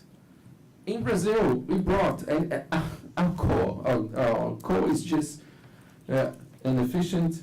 It's terrible in terms of the pollutants that bring together with the energy, and it's absolutely a tragedy. But now I have no problem. We can import coal coming from China, since we are trying to export goods for them, and so the ship needs to bring something, bring coal, or we can bring coal from Colombia, as it's happening right now, to produce energy in Fortaleza. Was a place just by chance it has sun and wind a lot. May I- I have the two questions you. These guys I mean, we need, in the next 2 years, will be key for the future dynamic of the Brazilian society. In order to have a good outcome, I think we can't talk about low carbon development, but the issue is how we frame this. And we need to frame in terms of how we improve the governance and the quality of the Brazilian democracy. This is key. For that reason, I mean, the one key issue is to when we talk to decarbonizing the Brazilian economy, related to decarbonizing the global economy, we can talk about this as a public good and a global public good, and how we have a political system that is the opposite of producing global public good and public goods that are long term. We have a political system that is completely producing the short term, okay? And bargaining about very, very small issues, the short term. So we need another political system, major reform that is based in digital vote, many things, okay, that favor transparency, accountability, and so on, a major change in the Brazilian political system. But people are ready for changing. There are many proposals. So if we talk just about low carbon development or climate change, we don't communicate with the Brazilian society in the next 2 years. This means that we should not talk about climate change. No, we need to talk, but we need to talk always framing in the need of deep political reform, transparency, anti-corruption, and increasing a system that democracy is always a kind of tension between improving the capacity of negotiation of particular sectors and improving the capacity of producing a universal public good. The Brazilian system right now is an extreme of particular negotiating particular interests short term. Thanks, And we need to move to I just want to make sure I understood. Did you suggest a constitutional assembly? I mean, because they make no. district changes, district level voting. No, you don't need a constitutional assembly. Okay. And this will be much more complicated. What we need is to continue intensification of the movement that is already in the streets against corruption, and this is starting to push strongly for reform in parliament. Okay. Not guarantee of success, I am not saying. I say Brazil is in a crisis, but not in a crisis in the brink of a new constitution. This will be a deeper crisis. I am not seeing this at this moment. Okay? But I am seeing the possibility of a political reform that implies some small reforms in the constitution, voting 2-3 times, but it's not a general new constitutional assembly.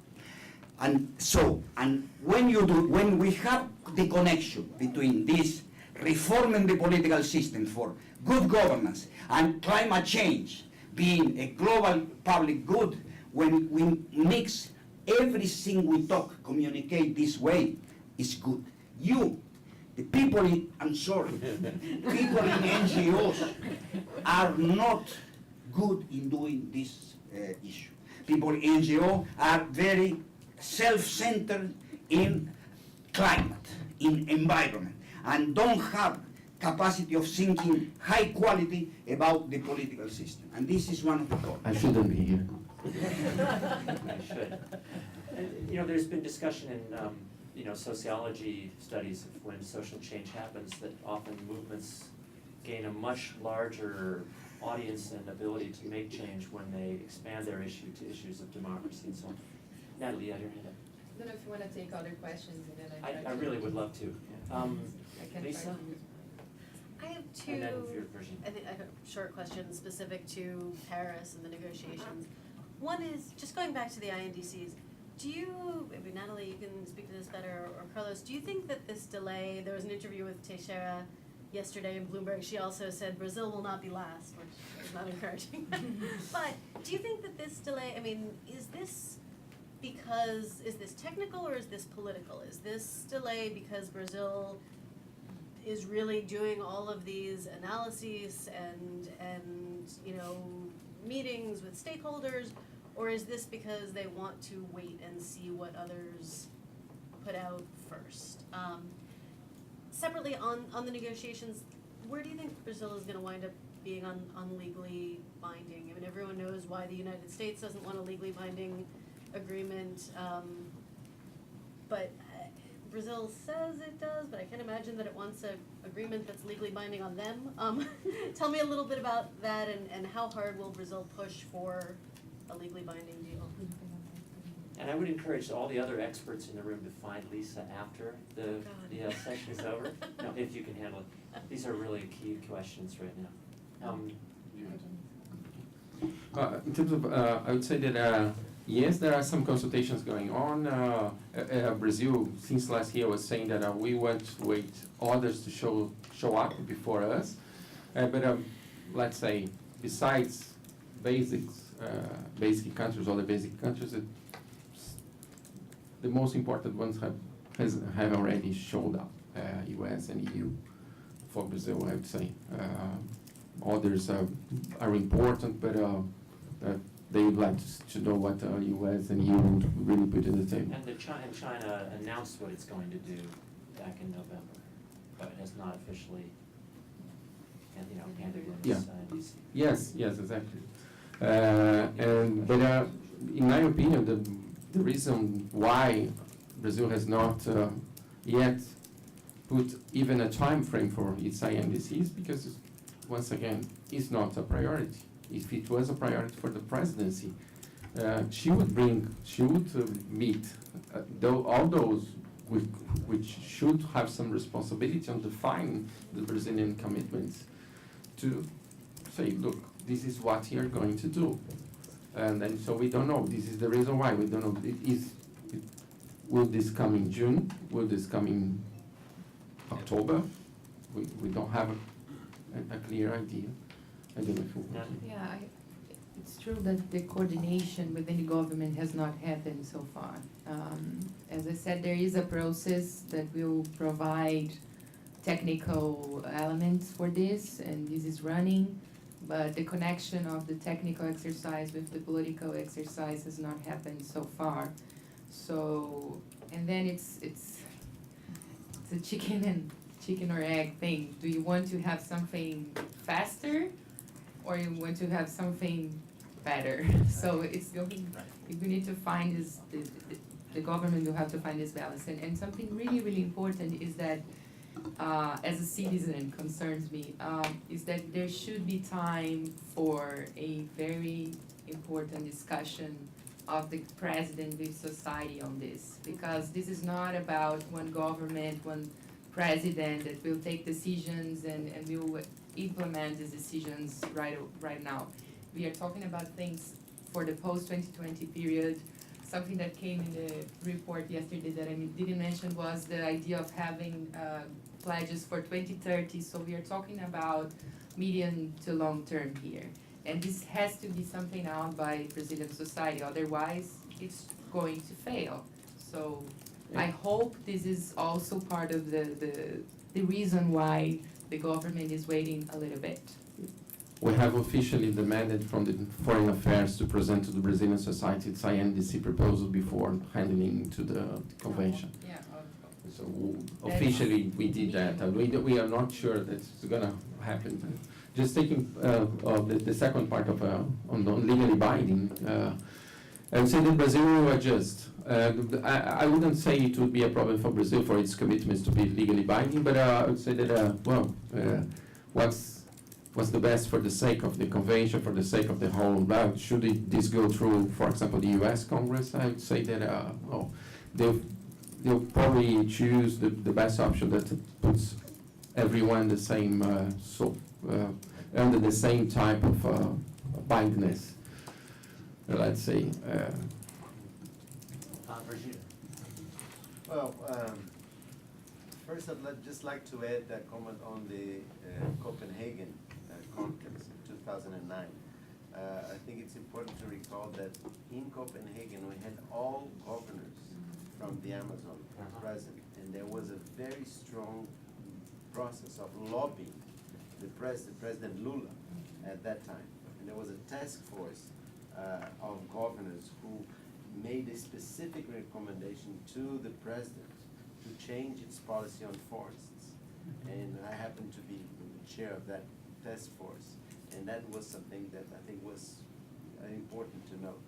And the sad part of this aspect is that right now what we have in terms of state governments is a step back. We had losses, very significant losses politically in Amazonas, in Amapá, and in Mato Grosso, which are significant states for historic reasons and for sustainable development policies there. So I think that is important to put in the evaluations that you have made. I would also like to raise the issue of RED Plus, that I think I'd like to see you explore that. Because when we look at the graphs that have been shown here in the previous sessions, most of the reductions came from forests. And it's the Amazon, which is the poorest part of Brazil, paying the bill, so to speak, for the rest of Brazil, which is increasing emissions.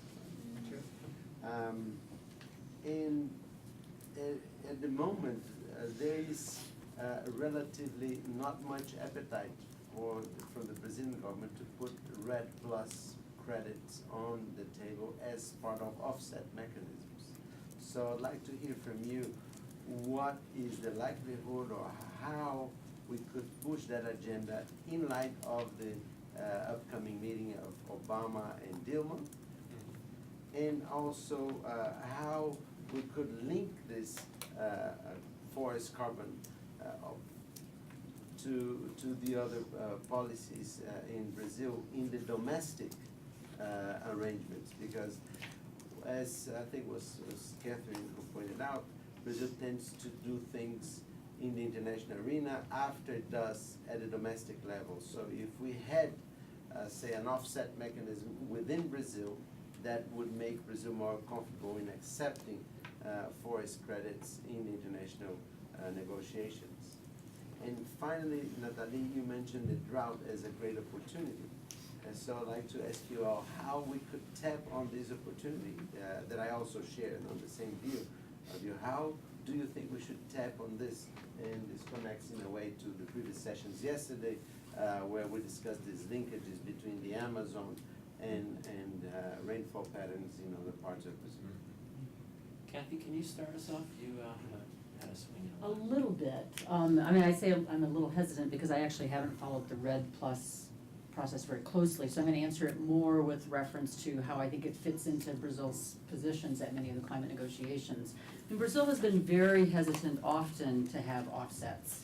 And I think one of the reasons is that it runs into this conception of historical responsibility, and with its idea that developed countries really need to reduce their own emissions, not offset them by reducing emissions somewhere else. That's been a position that Brazil has often taken in the negotiations. And so, to me, the fact that they take that position in the RED negotiations actually just looks to me like another one of these places where the ideas of historical responsibility and the fact that the North needs to deal with its own emissions really comes into play.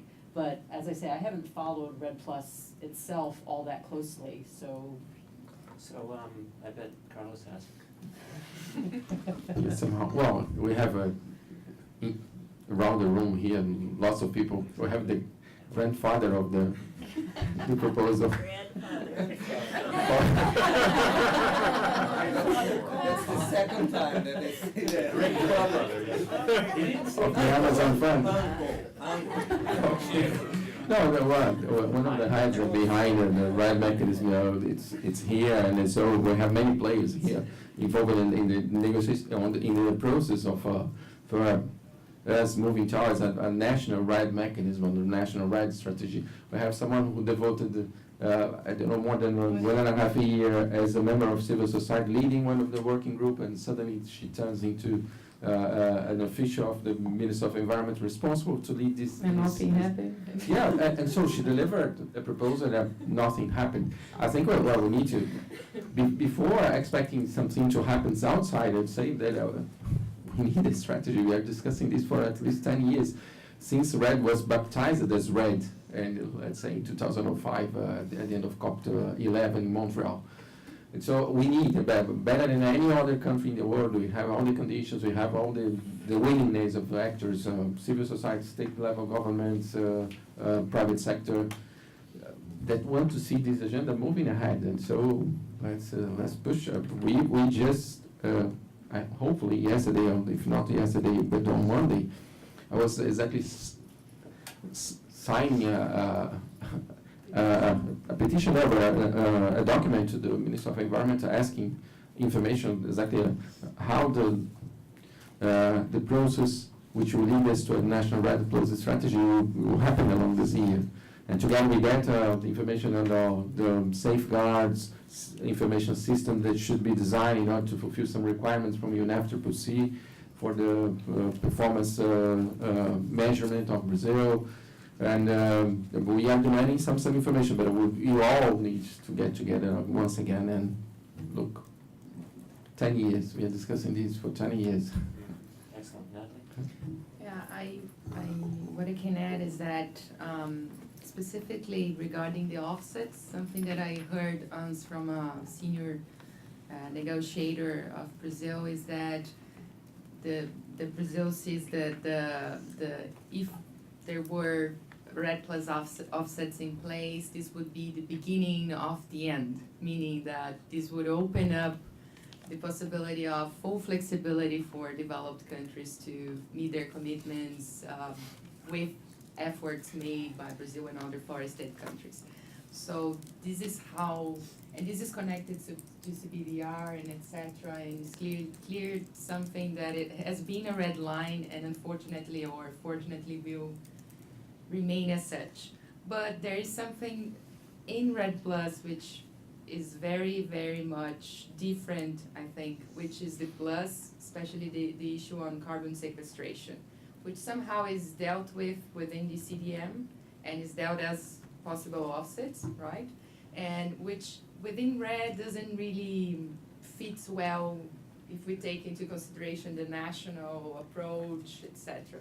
So I think in there that are opportunities, and even what I saw yesterday when Isabella was interviewed by Bloomberg, she made this mention to the forest code as one policy that could help Brazil to deliver results and etc. So this is one way, one venue to explore.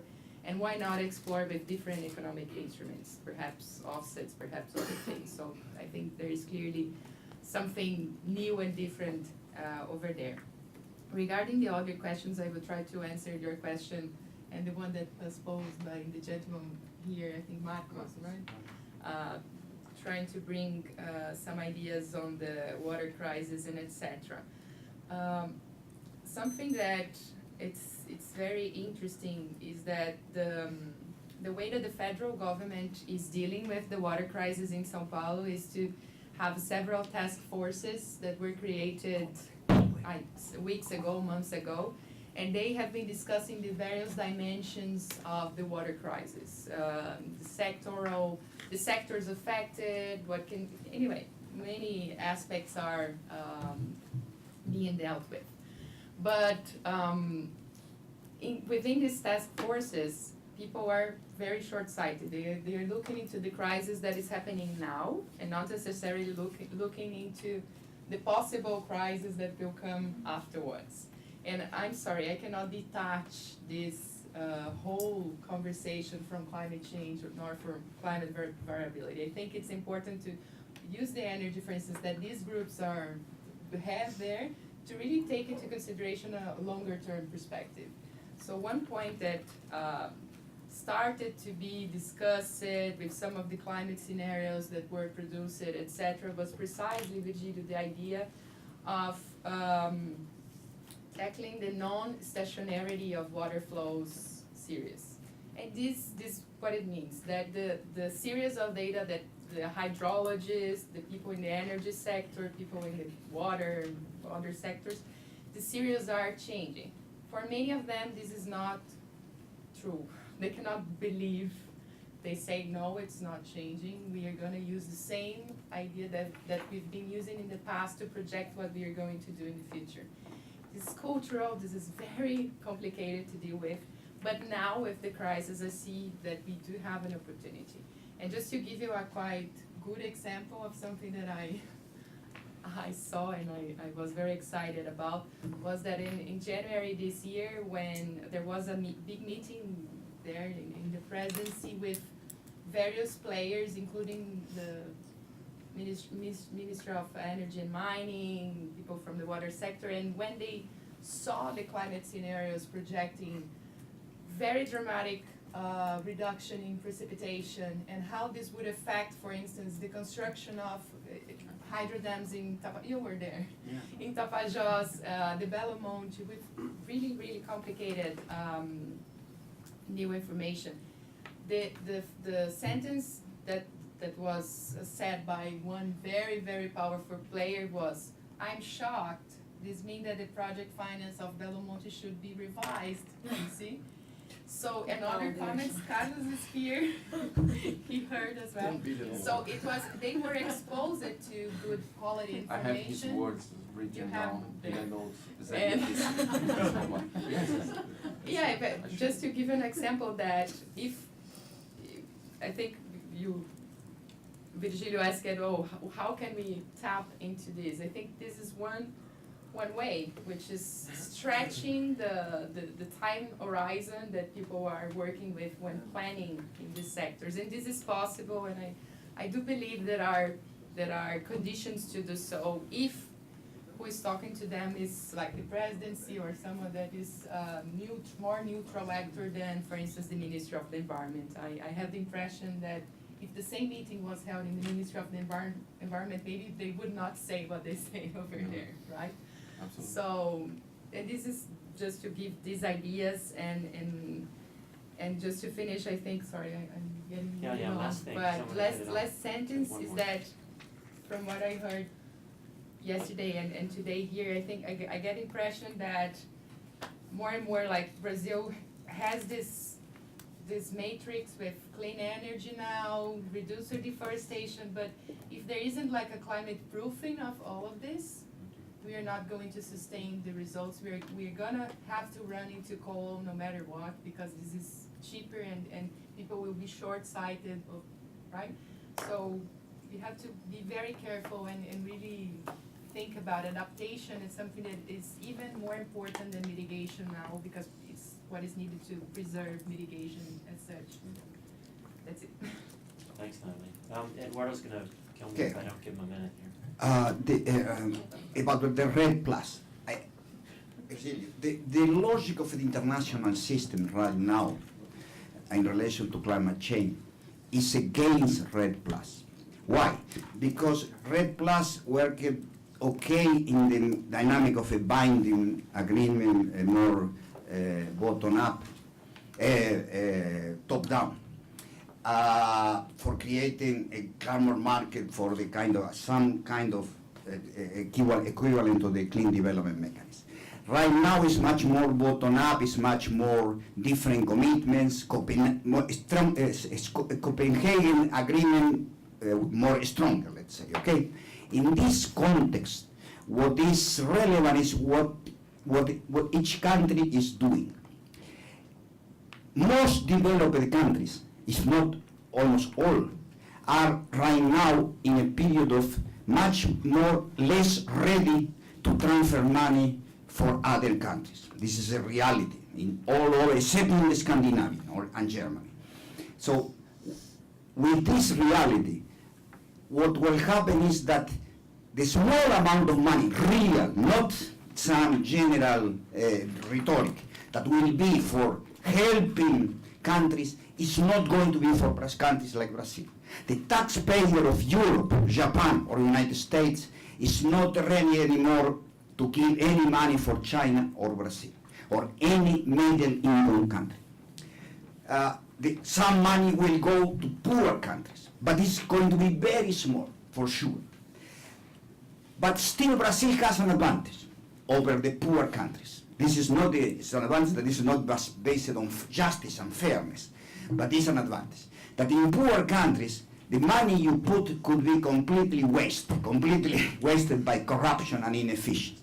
Because Brazil, in spite of the fact that it has a poor governance, has much better governance than all the poor countries, so it's more guaranteed against waste and corruption. So you can have some repeating examples of the Norwegians, for example, the Norwegian Sovereign Fund, something like this, going to Brazil because it's effective.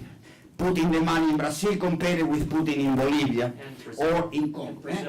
Brazil has the huge stock of carbon So emissions on it. this will be a small amount of money. So there is a delirious in many Brazilian NGOs about the possibility of getting money from developed countries for decarbonization in Brazil. This is not going to happen, okay?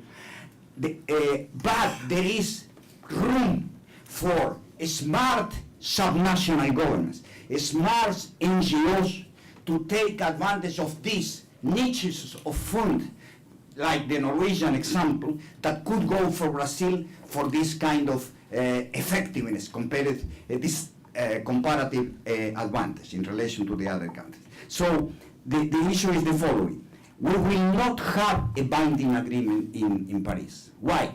Because it's incorporated in all the players that this is something that the Obama administration cannot commit the country. This is incorporated in the calculations of every country, okay, in the general negotiation. So everybody knows. So there is no possibility of independent of all the countries continue saying until the end we want a binding agreement. There will not be, because everybody knows that there is no possibility because of the American two-thirds of majority in the Senate. It's impossible in the next 10 years, even with all the demographic change. So this is internalized by the Chinese, by the Japanese, by the Brazilians. So we will have a non-binding agreement, different kind of agreement.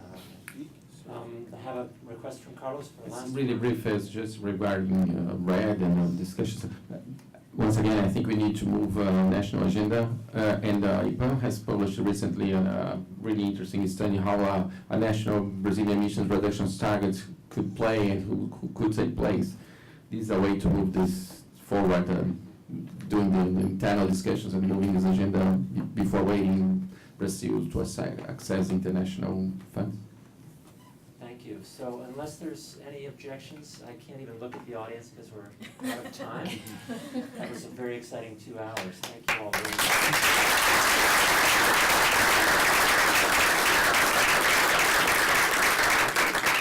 And I'm now turning the microphone back over to the organizer of this great event, Leah, for the final words.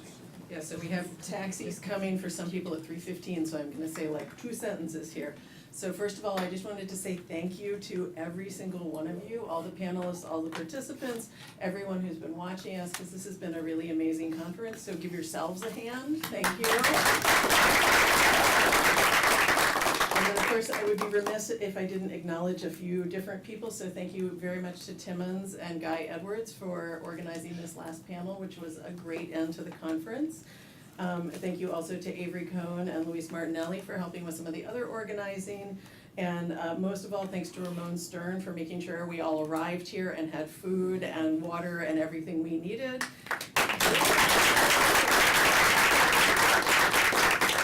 And then finally, just thank you to all of our funders, the Office of Global Engagement at Brown University, the Brazil Initiative, the Institute at Brown for Environment and Society, and the Watson Institute. And then I just want us to close by saying that And Botín. And Botín, excuse me, I'm sorry. I just wanted to close by saying that this has fulfilled all the hopes that I said at the beginning, despite the fact that there was no fist fight. So I do want to point out that one of the hopes that I had at the beginning of this conference that I said is that I hope that we all come together again to do this again in various settings. So hopefully we'll see you all again, maybe here at Braza, the Brazilian Studies Association meeting next year, maybe somewhere in Brazil. But I do want to do this again, and I hope that you all will join me again. Thank you.